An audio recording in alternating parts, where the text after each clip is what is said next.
tardes a todos. Mi nombre es Marco Cader, soy miembro voluntario de la Organización Cultural Internacional Nueva Acrópolis. Somos una ONG sin fines de lucro que nos dedicamos a la cultura, a la filosofía y al voluntariado. Y nuestra misión es difundir la cultura y los valores alrededor del mundo. Las nuevas circunstancias por la pandemia nos han llevado a ampliarnos y llevar el conocimiento a través de estos medios, de los Facebook Live. Estábamos con clases en nuestras filiales y pues hoy estamos iniciando también en hacer transmisiones y la verdad que estamos llegando a muchos más lugares. No hay mal que por bien no venga. Quiero contarles que en esta oportunidad vamos a hablar de uno de los mitos más importantes de Platón. Un mito de este gran filósofo que es de los más importantes que ha dejado huella alrededor del mundo en filósofos de todo tipo, que ha generado gran influencia en muchas universidades y ha dejado, digamos, huellas muy fuertes porque ha tocado temas que han venido a revolucionar el mundo. Por ejemplo, ha hablado sobre el mundo de las ideas, ha hablado sobre los arquetipos, sobre el alma, sobre el desarrollo del ser humano, sobre esa parte de ética y moral, política, cosmología, cosmogonía y muchos otros temas más. La verdad que este filósofo fue un gran exponente que habló de muchas áreas y por eso se convierte en un gran referente para todos los que nos gustan estos temas. Contarles un poco que Platón nace en Atenas, Grecia, en el año 427 a.C. En el año de 387 funda la Academia Platónica, donde se van a formar muchos buenos filósofos y que van a generar gran influencia en futuras escuelas y en futuros personajes que ha tenido nuestro planeta. También desde muy joven, no se conoce exactamente, pero más o menos entre los 15 y 20 años, él conoce a su maestro, que va a ser Sócrates, de quien él tiene una profunda admiración. Toda su sabiduría a él lo inspira y de hecho en una de sus obras más importantes, que es La República, se dice que quizá Platón busca inmortalizar a su maestro y lo vuelve el personaje principal de la República. El mito del cual vamos a hablar ahora, el mito de la caverna, aparece en el libro 7, en sus diálogos, pero primero vamos a hablar un poco y vale la pena que nos preguntemos ¿qué es un mito? En la actualidad, cuando a nosotros nos preguntan qué es un mito, a veces la gente suele asociar mito con algo que es falso o algo que carece de comprobación o que no tiene una comprobación científica.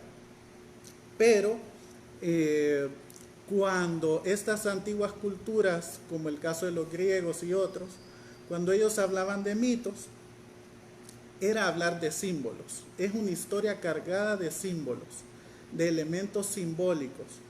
Y aun cuando esta historia mítica puede parecer irreal, la verdad que va a estar basada en hechos históricos.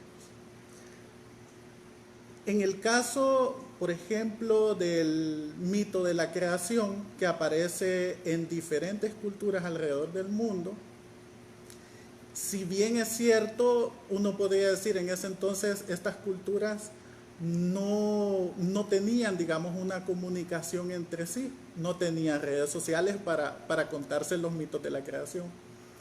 Pero, curiosamente, esa necesidad real, esa necesidad histórica, digamos, del ser humano de conocer cuál es su origen, quién lo creó, quién creó toda la naturaleza, es una pregunta que vive en los corazones de todos los seres humanos. Y ante esa pregunta real, el ser humano y quizá los grandes sabios han canalizado grandes verdades que han sido plasmadas a través de estas historias míticas.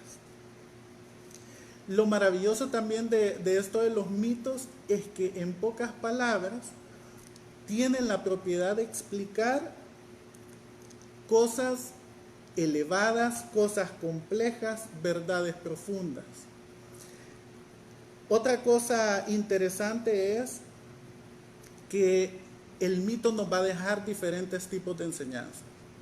Nos va a dejar enseñanzas de tipo moral, nos van a dar también enseñanzas que van a permitir que nuestros sentimientos se eleven, va a permitir romper paradigmas, va a permitir canalizar intuiciones. Esto es lo bonito de los símbolos, que no para todos va a decir lo mismo, pero según el desarrollo que cada quien va teniendo, va a poder encontrar mucho más aprendizaje en el mismo mito. O sea que nosotros podemos ir leyendo un mito, sacamos una enseñanza, pero con el tiempo lo volvemos a leer y encontramos cosas nuevas, como que si fuera la primera vez. Esa es parte de la belleza de esto de los mitos. Y si nosotros vamos aprendiendo de estos mitos, que para el ser humano son, digámoslo así, mapas que contienen claves para transformarse, si nosotros vamos haciendo el trabajo consigo mismo a través de los mitos, vamos a lograr cambios a nivel individual y también podemos llegar a generar cambios a nivel colectivo. Vamos a comenzar contando el mito de la caverna. Si se fijan, a mi lado tengo una pantalla con la imagen del mito de la caverna. Para algunos quizá es conocida, para otros pueda que la vean por primera vez. Y voy a ir narrando cada una de las partes para que nos vayamos relacionando con estas imágenes. Dice Platón que nos imaginemos por un momento que desde que nacemos en el fondo de una caverna oscura. Y desde que nacemos, desde el inicio, vemos una serie de sombras pasar de un lado a otro. Y nos encontramos atados de pies, manos y cabeza para no movernos a ninguna parte. Pero ¿qué pasa? ¿Qué pasa, dice Platón, si uno de estos que está esclavizado decide liberarse? Pues uno de ellos se libera y decide empezar como a investigar qué hay en esa caverna. Justamente detrás de estos que están esclavizados hay una especie de muro, y detrás de este muro o de esta muralla hay unos personajes portando una serie de objetos que van a ser, digámoslo así, los promotores o los creadores de esas sombras que se reflejan al fondo de la caverna. Detrás de los amos de la caverna hay un fuego que para este que se ha podido, digamos, liberar, este fuego le ayuda a lograr ubicarse de a poco dentro de esta caverna, pero la luz, digamos, en un inicio le molesta. O sea, tiene que irse acostumbrando a esta luz, pero le va ayudando a salir. Cuando va empezando ese proceso de salida y ve a los amos de la caverna, se da cuenta que estos objetos que portan los amos de la caverna se ven más reales que las sombras que aparecen al fondo de la caverna. Pero no decide quedarse hasta ahí. El fuego le ayuda a seguir avanzando y encontrar la salida de la caverna. Para su sorpresa, si se fijan, en un inicio puede ver una sombra de un guerrero, luego vio un objeto de un guerrero y dijo, bueno, esto es más real que la sombra, pero cuando sale de la caverna se va dando cuenta que afuera hay un guerrero caminando. Adentro vio una sombra de un caballo cuando fue avanzando vio un objeto de un caballo y dijo, wow, esto es más real. Pero cuando sale ve un caballo galopando y dice, esto es más verdadero que las sombras y que los objetos que he pasado viendo. Y pudo haber visto la sombra de un águila, luego vio el objeto que provocaba esa sombra y dijo, esto es más real, pero cuando sale ve un águila volando. Se dice que este que logra salir de la caverna puede llegar a contemplar todo lo que está allá afuera, queda extasiado con todo lo que ve allá afuera, con toda la verdad que ve allá afuera, pero llega un momento en el que decide no quedarse hasta ahí y va a decidir regresar a la caverna. ¿Para qué regresa a la caverna?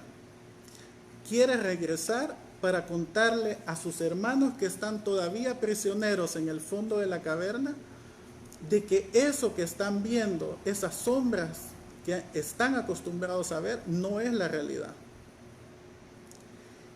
¿Qué creen que pase con esa persona que llega a decirles la verdad? ¿Cómo reaccionaría esta gente que está prisionera? Platón nos dice que seguramente eso que le llega a decir el que se liberó va a generar una incomodidad entre los que siguen prisioneros y pueden llegar incluso hasta matarlo, a matarlo por mostrarles la verdad, que para ellos todavía la desconocen. Esto es a grandes rasgos el mito de la caverna, pero vamos a tratar de ir descifrando cada uno de los elementos que se encuentran en este mito y vamos a ver qué nos dice o qué trasfondo puede haber dentro de esto. No pretendemos con esto acotar todas las interpretaciones del mito, sería muy difícil. De hecho, en las diferentes universidades, escuelas de filosofía, son temas que dan para conversaciones y conversaciones que pudiera durar semanas y meses. Pero vamos a dar algunas luces, digámoslo así. Y vamos a empezar con los prisioneros, los que están al fondo. ¿Qué simbolizarán estos seres que se encuentran al fondo de la caverna? Pues estos seres que se encuentran al fondo de la caverna podemos ser de cierta manera nosotros mismos. Cuando nosotros nacemos, crecemos en un ambiente en el cual nos vemos bombardeados de muchas influencias y pasamos tomando o recibiendo cada una de estas influencias y haciéndolas nuestras. A veces nos preguntamos muy poco sobre eso y solo las vamos adoptando. Pero ¿qué es lo que nos mantiene a nosotros prisioneros? ¿Qué es lo que nos mantiene en ese fondo de la caverna? Que el fondo, si se fijan, es oscuro. La oscuridad es símbolo de la ignorancia. Las ataduras de las cuales habla Platón, o las amarras, tienen un significado. Por ejemplo, ¿qué es lo que a nosotros nos mantiene amarrados o atados al fondo de esa caverna? Por ejemplo, tenemos la inercia, esa sensación de no querernos mover, no querer nada, ¿ya? Eso de mantenernos en un status quo, en una comodidad, eso nos mantiene atados. Es, digámoslo así, la inacción, ¿ya? También, otra de las cosas que más nos detienen a nosotros son nuestros miedos. Y miedos pueden haber muchos. Tenemos, por ejemplo, el miedo al que dirán. ¿Cuántas veces hemos dejado de hacer cantidad de cosas por miedo al que dirán? ¿Por qué van a opinar de cómo vamos a actuar? Tenemos a veces miedo a equivocarnos, miedo al fracaso. Y con el fracaso también, para algunos hay miedo también al éxito. Porque el éxito también nos conlleva a tener más responsabilidad. Y entonces más responsabilidad, va a exigir de nosotros mayor esfuerzo, quizá otras habilidades, y ese miedo nos detiene, nos puede llegar a paralizar. ¿Quién es el que decide liberarse de esas ataduras? ¿Quién es el que toma la decisión de liberarse de esas ataduras? Podemos decir que el que decide liberarse de esas ataduras es el líder, es el filósofo, es el que se pregunta por qué hay de cierto en todo lo que nos dicen, qué sabiduría puede encontrar en estas situaciones que nos pasan. Si podemos encontrar algo positivo, por ejemplo, en medio de la crisis. Ese que decide ver, digamos, el otro lado de la moneda, es el que decide liberarse y no repetir, digamos, los mismos patrones, no patinar en lo mismo una y otra vez, sino más bien decide tomar, como decimos, el toro por los cuernos y ver, a ver, qué aprendizaje me trae la vida, qué de nuevo me trae, con todo y que pueda que no pueda dominarlo. Ese es el que se libera. Ahora bien, ¿quiénes serán o qué serán los que Platón llama los amos de la caverna? Pues los amos de la caverna, aun cuando el nombre pueda sugerir como algo misterioso, de hecho, uno de ellos aparece en aquella imagen como encapuchado, pero la verdad que a veces no están tan encapuchados que se diga, porque los amos de la caverna son todos aquellos seres que van a querer generar como cierta influencia en nosotros, pero esta influencia es una influencia que nos va a limitar en nuestro crecimiento como ser humano. Nos va a mantener en el fondo de la caverna.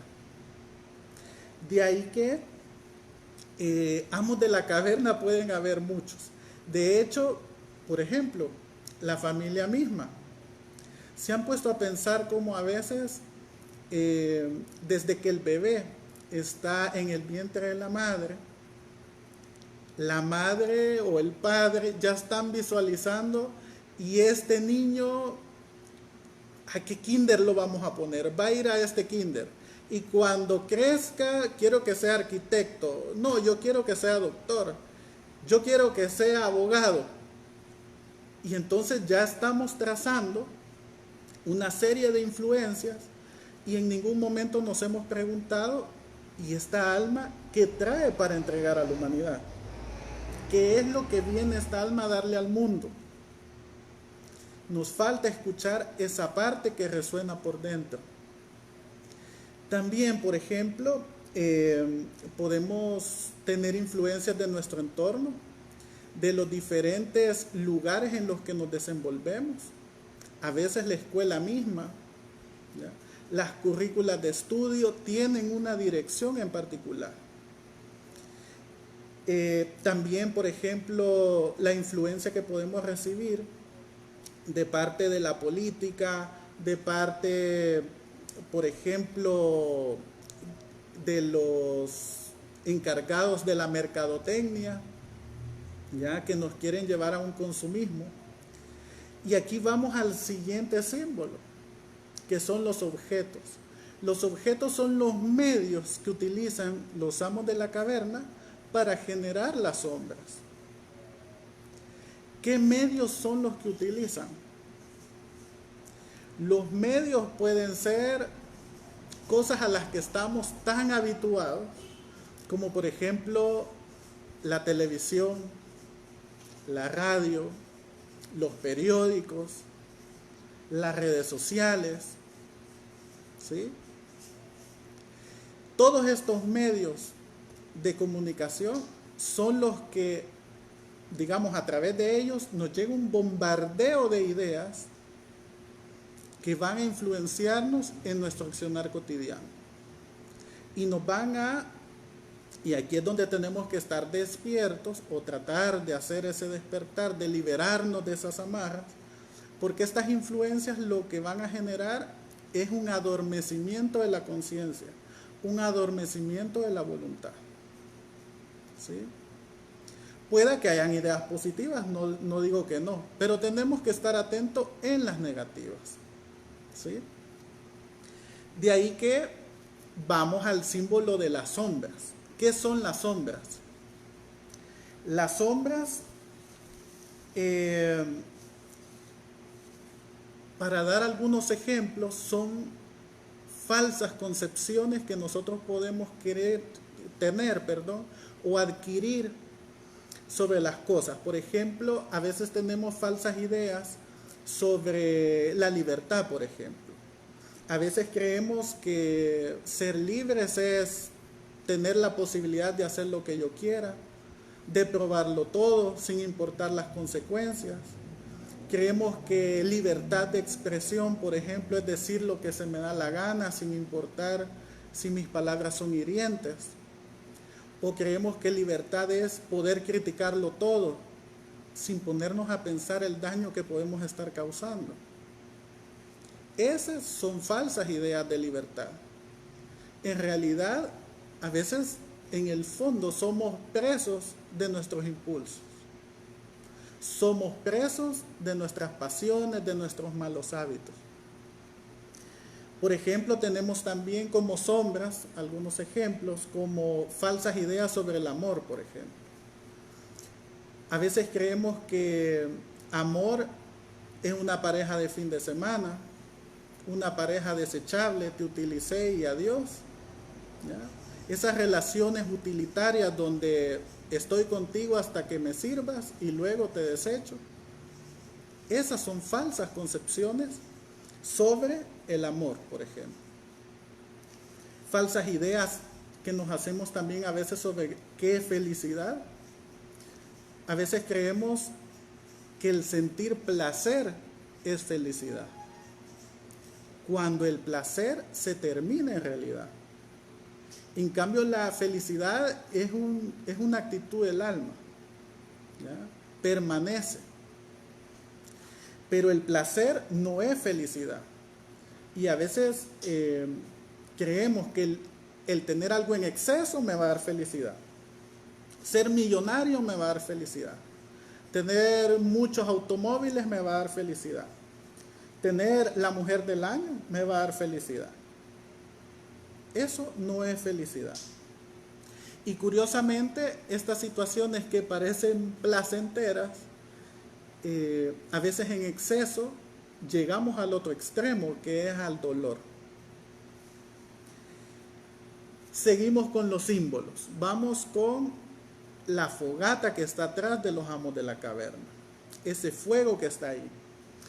Este fuego es curioso porque es lo que va a disipar de a poco estas sombras, que ya dijimos que las sombras o la oscuridad es la ignorancia. ¿Qué es lo que disipa la ignorancia? El conocimiento.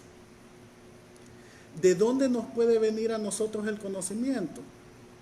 El conocimiento no solo son libros, no solo son estudios de títulos, de universidades, de escuelas, sino que también a veces son, por ejemplo, consejos que podemos recibir de maestros, de coach, mentores, que son las palabras que se están utilizando actualmente en el mundo de los negocios, por ejemplo.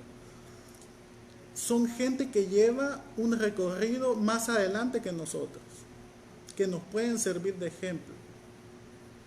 Pero hay algo bien curioso. El conocimiento no es ni bueno ni malo. El conocimiento es. ¿Por qué digo esto? Porque en este caso, los amos de la caverna también están utilizando el fuego.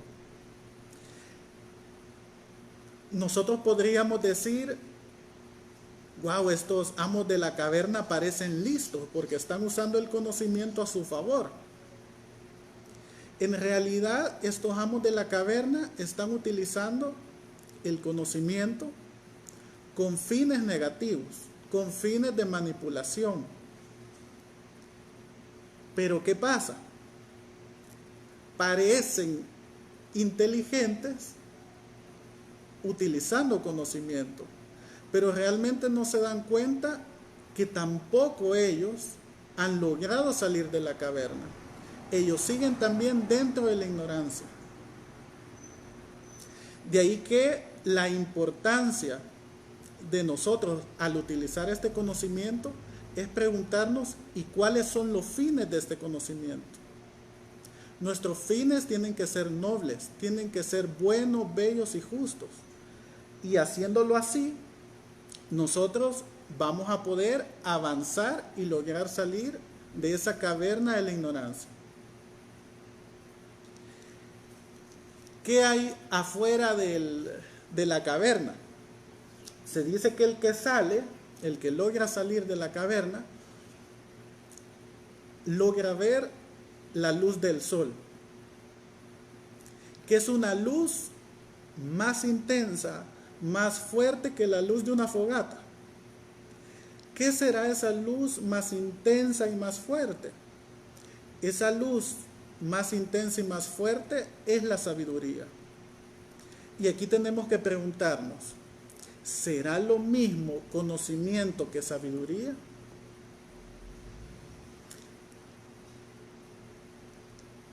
Quizá el conocimiento lo que nos puede dar es el saber hacer algo.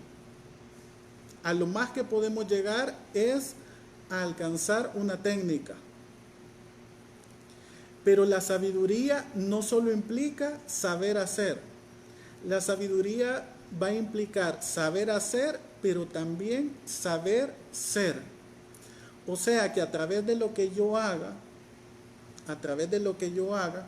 voy a poder transformarme, voy a poder crecer, voy a poder aprender.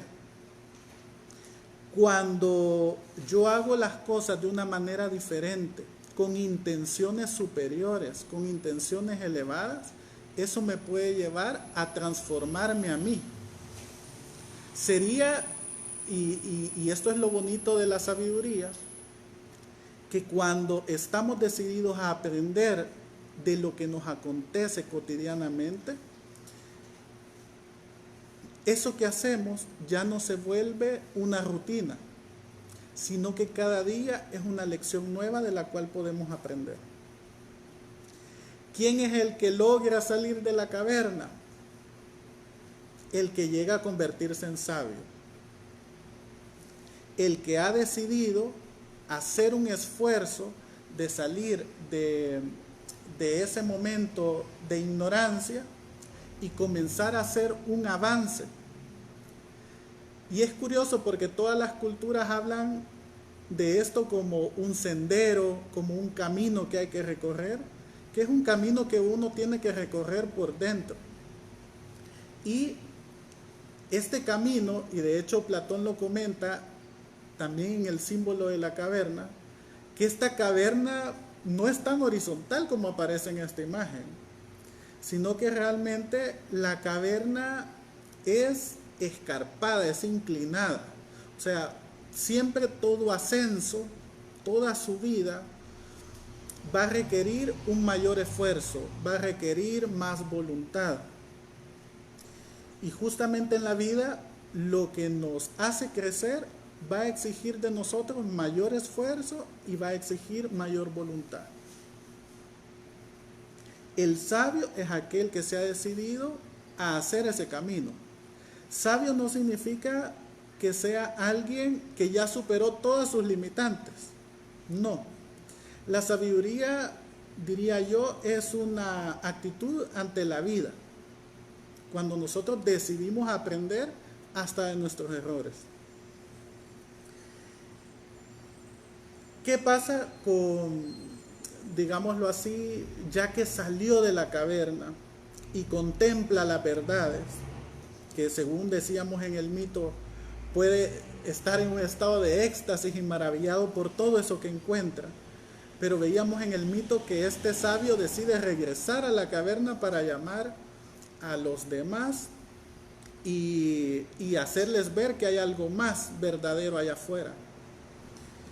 Fíjense que todo el proceso que hace el que se libera desde el fondo de la caverna hacia afuera de la caverna, podemos decir que es una vía de autoconocimiento, es una vía de aprendizaje, de conocimiento de sí.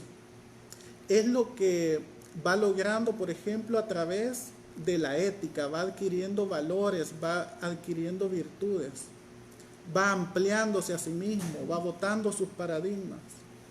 Eso es lo que va haciendo en el proceso de salida de la caverna. Pero ¿qué pasa cuando regresa? ¿Por qué lo hace? Esa otra vía de retorno, podemos decir que es esa vía del servicio, de la verdadera política transformada en servicio. Servicio por los demás, servicio desinteresado. Ese que ha logrado adquirir grandes verdades allá afuera, por amor a la humanidad, regresa por amor. Y por amor va a hacer piruetas y maromas para que los demás le entiendan, ¿ya? Y se va a tomar el tiempo de enseñarles y hacer todo lo posible para que sus hermanos salgan. Y yo creo que en todo este proceso que llevamos como humanidad, todos estamos en ese proceso y hay gente haciendo ese esfuerzo. ¿Qué sería la caverna? Que de eso, ese es el símbolo que nos falta. La caverna puede ser todo el sistema que está confeccionado y que viene quizá de generaciones atrás. La caverna puede estar en nuestra misma casa, puede estar en los entornos que nos desenvolvemos, pero también la caverna puede ser nuestra mente misma. Nosotros podemos ser los prisioneros, nosotros mismos podemos ponernos las amarras, nosotros mismos podemos crearnos las sombras, o sea que por ende podemos ser nuestros propios amos de la caverna. Y sabemos cómo crearnos nuestras propias sombras con las fantasías y miedos que nos podemos ir generando. Pero también tenemos que darnos cuenta que en nosotros mismos está el poder para ser ese que se libera. En nosotros mismos está el poder de acercarnos al conocimiento, de acercarnos a esas vías que nos van a permitir generar una mejor versión de nosotros mismos. Cuando nosotros hacemos ese proceso y nos decidimos a hacer ese proceso, la verdad que así como nos vamos abriendo una puerta a nosotros, también tenemos que imaginarnos que detrás de nosotros viene más gente detrás. Y cuando nosotros abrimos una puerta, no solo estamos avanzando nosotros, está avanzando toda la gente que viene detrás de uno. Porque cada uno es como un sol de un universo. O sea que lo hacemos por nosotros mismos, pero también lo vamos haciendo por los demás. Esto es, a grandes rasgos, parte de las enseñanzas del mito de la caverna. Si se fijan, Platón pone en el centro a la educación como la vía para que el ser humano despierte, para que el ser humano se amplíe, bote sus paradigmas, para que crezca y se acerque a la sabiduría. Quisiera saber si algunos de ustedes tienen algunas preguntas sobre esto de los mitos, y para irlas contestando y poder ir participando. Dice acá, ser amo de la caverna significa que hay esclavos. Yo diría que hay dos tipos de esclavos. Está el esclavo, que es el que está con las amarras aquí al fondo, que de cierta manera lo somos todos, en cierta manera en algunas cosas, pero también los amos de la caverna están esclavos. Esclavos de la ambición, del egoísmo, Y entonces todos nosotros tenemos que irnos liberando de esas cosas. ¿Más preguntas?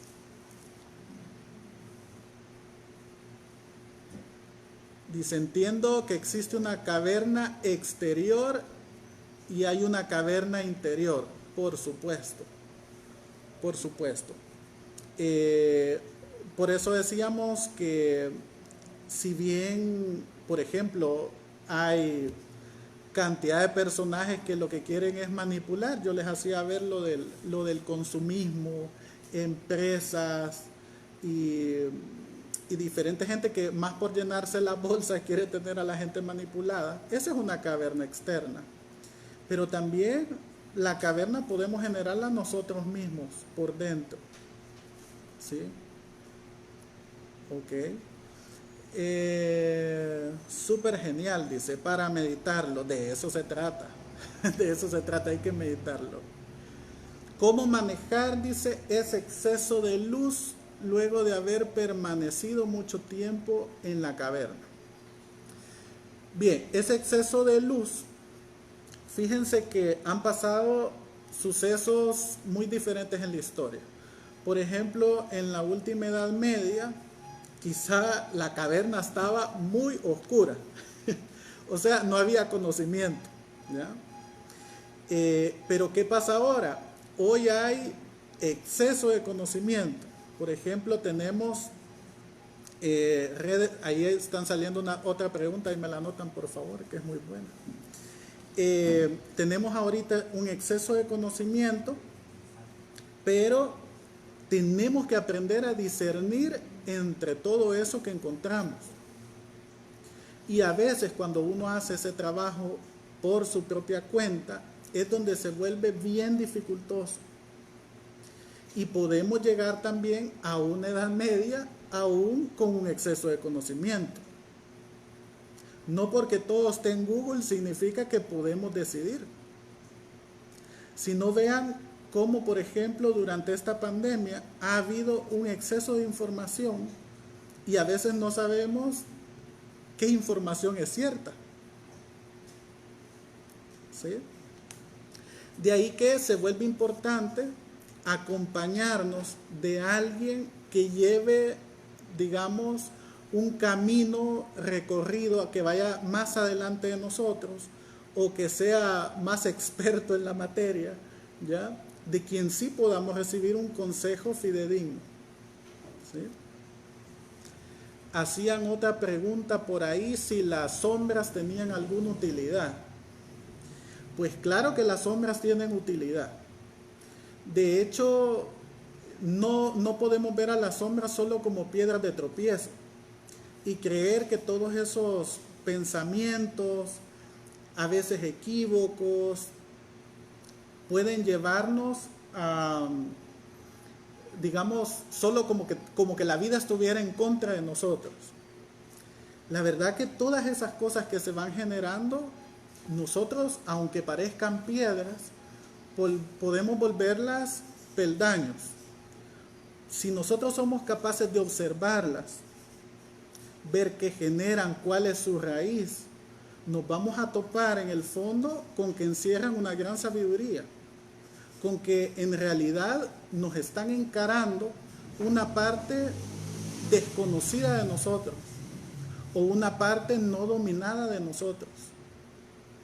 Entonces, al final, esta sombra, y por eso Jung lo dice de esta manera, lo que tenemos que ir haciendo es iluminar esa sombra. Porque sombra tenemos. Ya todo cuerpo manifestado en el mundo material va a generar una sombra. Pero lo que tenemos que ir haciendo es iluminar esa parte. O sea, iluminar significaría enfocar, ponerle conciencia a esas cosas que nos están ocurriendo, que nos están aconteciendo en ese momento. Dice, preguntan que si hay más dificultades al romper las cadenas. Tenemos no solo una cadena, tenemos diferentes tipos de cadena. Pero lo bonito de este proceso, porque son procesos que pasamos como seres humanos, es que cuando vamos haciendo un proceso de liberación de una de las cadenas, esta liberación me lleva a un crecimiento y me va a llevar también a un nuevo desafío. Pero yo no puedo pasar al siguiente desafío si no me he podido quitar esas otras amarras. Por eso en varias alegorías mencionan a este proceso como una escalera, donde vamos subiendo peldaño a peldaño. No podemos irnos saltando escalones. Tenemos que ir uno a uno ganando esas virtudes, esas habilidades que nos van a llevar a crecer. ¿Alguna otra pregunta?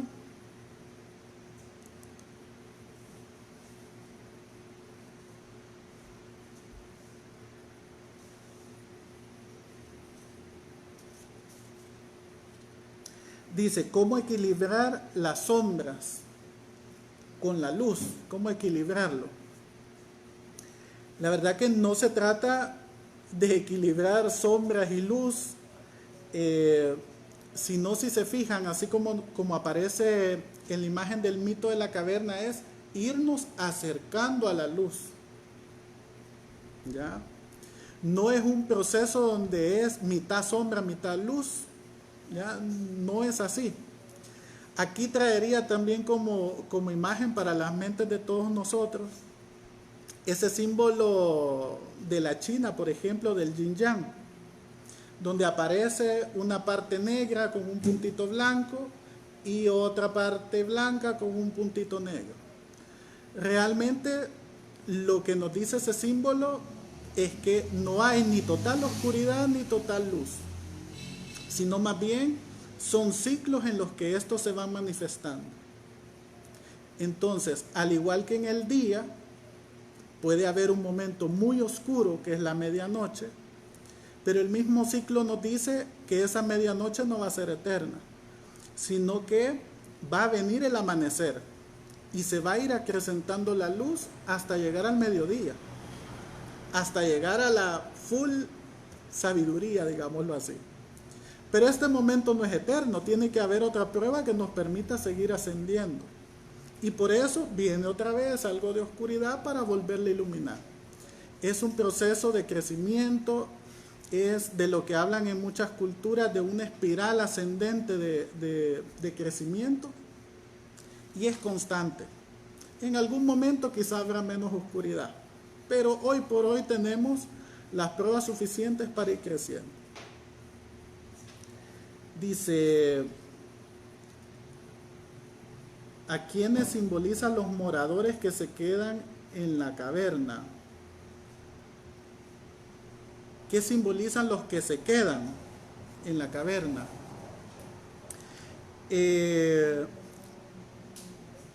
Pues se queda la gente que no decide avanzar. Nosotros, digamos que tenemos un término que a veces lo puede definir muy bien, y es cuando el ser humano es un ser masificado, el hombre masa, el que sigue la corriente, digámoslo así. Ese es el que está ahí atado. Pero si se fijan, este proceso lo que va a hacer de nosotros, o lo que requiere de nosotros, es que nos volvamos individuos, que salgamos de ese proceso de masificación y nos convirtamos en individuos. Jung le llama en encontrar o hacer ese proceso de individuación, que es un trabajo que tenemos que hacer por nuestra cuenta. Nadie lo puede hacer por nosotros. Cada uno tiene que hacerlo. El que se libera y luego vuelve es el que ha hecho ese trabajo. Es el que ha hecho ese trabajo. Y la última quizá dice, ¿qué impulsa al hombre a salir de la caverna? Yo diría que hay dos cosas que lo impulsan, así a grandes rasgos. Hay una que puede ser a raíz de la voluntad, a raíz de darme cuenta de que ya no puedo estar en ese mismo estado de comodidad y debo hacer un cambio. O sea, yo tomo la decisión de salir, hay un impulso interior por salir. que ese yo diría que es la forma más sana de hacer el proceso. Pero hay otro impulso que también lo va a ejercer la vida misma. Si usted no quiere salir de su estado de comodidad, la vida misma lo va a empujar a que haga el proceso. Por eso nosotros tenemos la decisión de hacer los cambios o por voluntad o por empuje. Nosotros decidimos cuál de los dos caminos tomar. ¿Sí?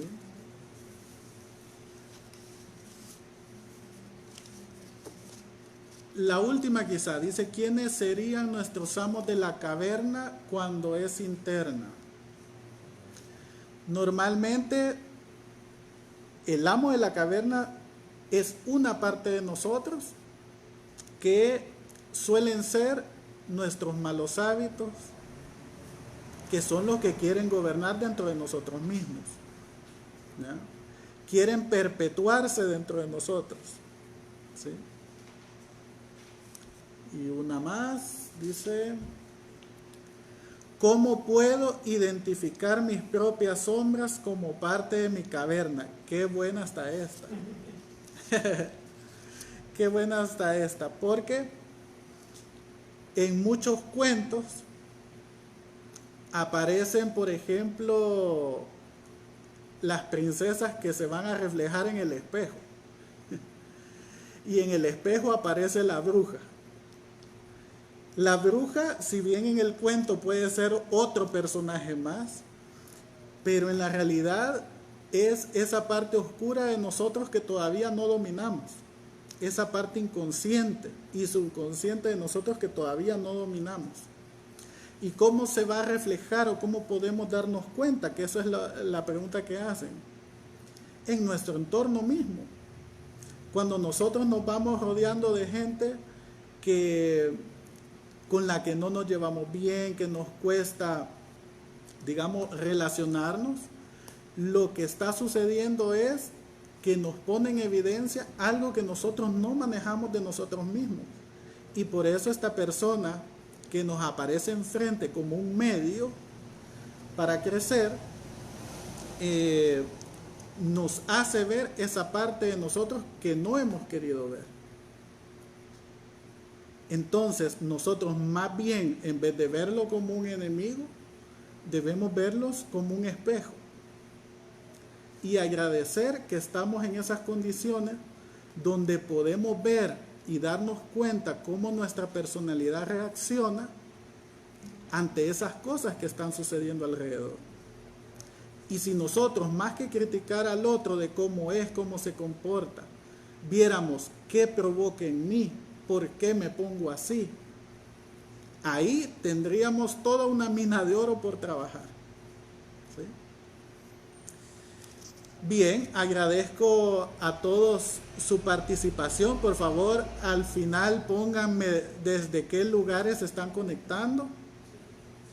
Quiero mandarles saludos a todos. Veo varias gente de mis contactos conocida, gente de Santa Ana, al panadero también que anda por ahí.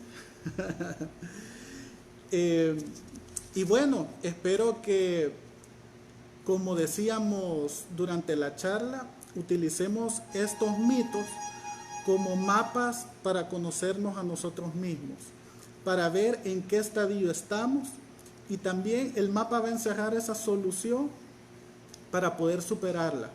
Dice, varios se conectan ahí desde San Salvador. Saludos hasta San Salvador, desde Santa Ana, desde California, saludos hasta California. A ver, ¿desde qué otros países? De República Dominicana, saludos hasta República Dominicana, hasta Santa Tecla también, Nueva Acrópolis Dominicana, Santa Ana, Colonia El Trébol, Florida. Saludos de Chicago, Illinois. Saludos hasta allá. Santa Ana. Su mito favorito, dice. Qué bueno. De eso se trata, que vayamos haciendo de estos mitos, digámoslo así, una parte de nosotros. Que ojalá podamos examinar cada mito con nosotros mismos y que se vuelva un espejo para nosotros. Por eso habían mitos sobre dioses, sobre héroes. Saludos hasta San Salvador, Aguachapán, San Salvador. Bien, muchas gracias por habernos sintonizado desde el Sunza, dice. Saludos hasta el Sunza, Guatemala, saludos. Saludos a todos. Por acá nos van a estar viendo seguido en las redes sociales. Vamos a estar compartiendo conocimiento, vamos a estar acompañándonos. Y qué mejor compañía que la compañía de la filosofía, de ese encuentro con la sabiduría que nos hace cada vez mejores. Saludos a todos, saludos hasta Honduras, saludos hasta Nueva York, saludos a todos. Y si alguno no dije, saludos para ahí también. Saludos hasta San Salvador. Dios, hasta mañana.